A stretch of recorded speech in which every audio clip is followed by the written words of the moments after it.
is Nathan. Hey, what are we drinking this week, Sarah? Why do we have two drinks? Are we double fisting? Well, this week's drink is blueberry juice, orange juice, and you can choose to either add ginger ale or you can add Sprite.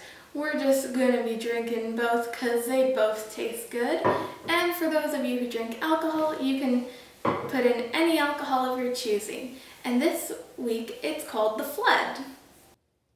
Okay, Sarah, the Grand River's flooded like a lot of times. Just like how many times are we talking about here?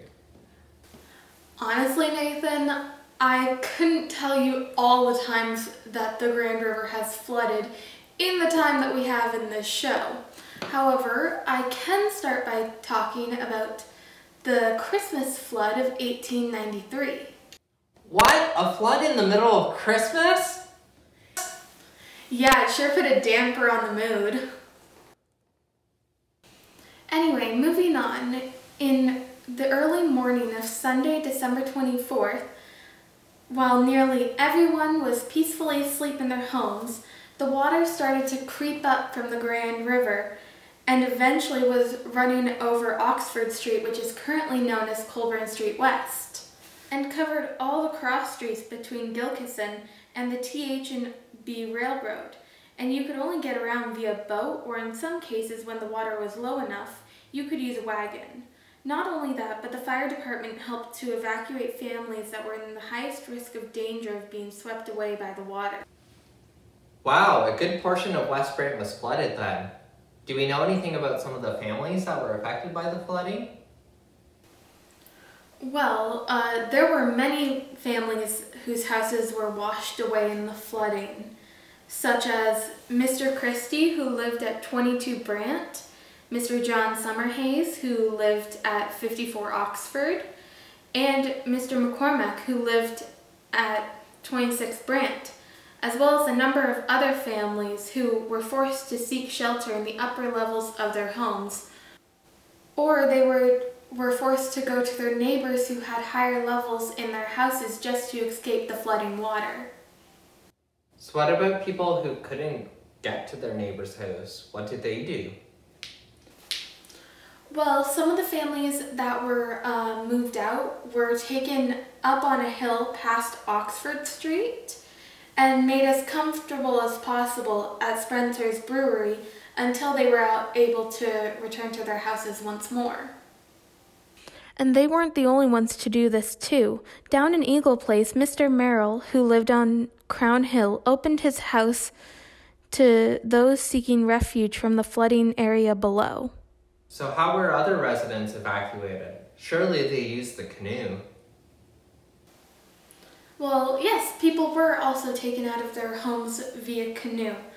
And there were accounts of people saying that when they woke up at 2 in the morning that there was no water in their house. However, shortly after the water started flooding, it rose to 16 inches very quickly. And apparently the flooding was so bad in the streets that some people even compared it to the city of Venice in Italy. As well as one thing that I found funny is that while all this flooding was happening, there was still a wedding that happened. And it was taking place on Huron Street, and all the guests and the minister had to be boated to the house. Talk about nobody stopping a wedding. Wow, the water came in pretty fast then. What were the injuries like? Well, there wasn't any serious injuries, and if there were any injuries at all, they would be minor. It was mostly the cold December weather and the very cold water from the Grand that was affecting people. And people that were out of the danger zone opened their doors and welcomed those who were forced out of their homes. Okay, Sarah, so what were the damages like from this flood then? Well, the damages done to the streets were probably the worst. On Gilkison, Brant, which is currently known as Sherwood Drive, Winnett, and Grant, because ice was covering the streets, as well as there was still a bunch of water down there too. Not only that, but there was also a great amount of damage done inside the houses, such as furniture, food, as well as ice sheds were all just some of the stuff that was ruined in the flood, as well as the damages were approximately $15,000 at the time. Okay, Sarah, this is only the first flood. What about another one? Well, the next flood that we will be talking about today is the flood of April 1898. This flood spread to the streets of Gilkison, Oak, and Brant, and were all covered in water from the river. So, 2 floods in West Brant, there had to be some reason why this flooding was always happening. Yeah, and during this flood, the structural integrity of the Lorne Bridge was even threatened. They were even forced to put hundreds of sandbags on the west side of the bridge just to keep it sound. Actually, there were multiple bridges that were formed. After a fire at Ott's Tannery, which was on an island in the middle of the river, they filled the area where the bridge was on the west Brant side into a path. This forced all the water to go through a narrow gap, and this is what caused West Brant to always be the victim of the floods. Later, they added an additional span to the bridge to lessen the threat of flooding. Not only that, but all the low-lying farms that were downstream from the city were underwater, and the flood had cut off all the normal access that they had to the barns. Wow, that must have been really difficult to try and keep the bridge up, but also for the farmers whose land was flooded and their livelihood. So was anyone hurt in this flood then?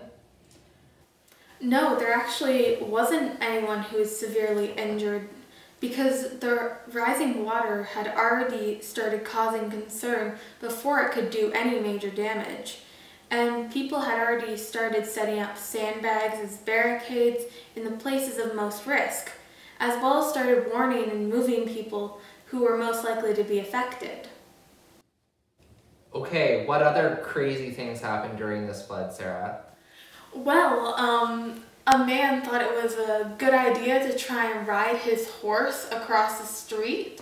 However, when he got to a certain point in crossing the street, the horse just stopped moving in any direction, and the water actually swept the horse off its feet and brought the horse and the rider downstream. Eventually, when the two got to a more shallow part of where the water was bringing them, the horse's hoofs actually were stepping on the man's chest and head, keeping him below the water. And the bystanders that were around were very concerned for the man's well-being. What? That's wild! What happened to him? Did he survive the flood? Luckily, when the bystanders saw that he wasn't coming up, they actually went out and helped him and got the horse off him, and then they took both him and the horse out of the water to safety. Okay, Sarah, the 1800s is so passé. What about the 1900s? Certainly there was floods in the 1900s. Well, the third flood that we are going to be talking about today is the flood of 1947 that not only affected Brantford but Paris as well. On April 5th of 1947, the Grand River started overflowing in Brantford, and the Nif River in Paris also started overflowing. And 23 people had to be evacuated via boat in Paris, but on the 9th, the water levels had gone back to its normal, level. And actually, there was a second flood that happened on the 12th, which reached even greater levels than the previous. What? 2 floods within a week of each other? What damage resulted? Well, the dike on the east side of the Grand was already wearing away much earlier before the flood. However, it was not to the point where it was crumbling in some very crucial spots. And when members of the town council noticed this, they immediately got to work to save the dike, because if it were to break, then a lot of Paris would be flooded. And not only that, but a bridge north of Glen Morris was also swept away and broken into many pieces due to the strong currents. Okay, so what was the cause of this 1947 flood that affected both Paris and Brantford? Well, many people believe that it's because the gates at the Shan Dam near Fergus were opened well before the water had returned to its proper water level, and they had just thought it necessary to open the gates for some reason.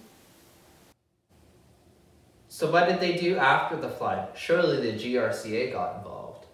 Well, actually, E.F. Roberts, who was a treasurer for the Grand River Conservation Commission, actually said that they still need to work on their efforts for flood control and conservation measures.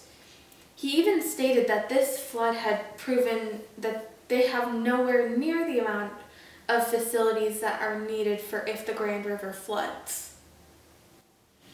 Anyway, on to our fourth and final flood that we will be talking about today. What? Yet another flood, Sarah? Yep, and the flood that we will be talking about is the flood of 1974. In May of that year, Brantford experienced one of the worst floods in its history at the time, to which at one point the water level was at 18.2 feet.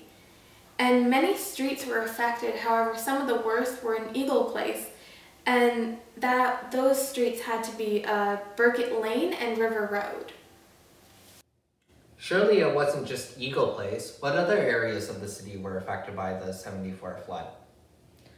Well, not only that, but a dike actually gave way in Homedale and flooded many of the streets in the area, as well as a former canal along Greenwich Street overflowed and flooded this said street.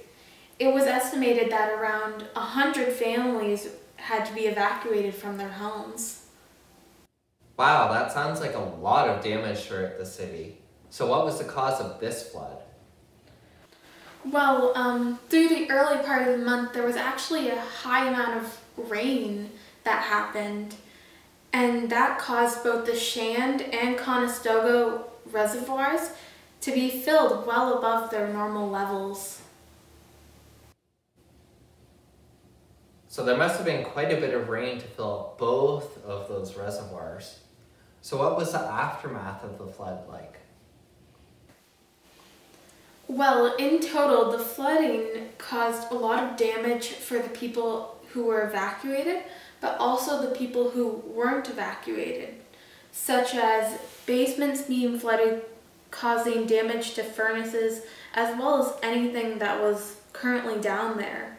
And in total, for the damages of Brantford, it was around $450,000, mostly going to residential.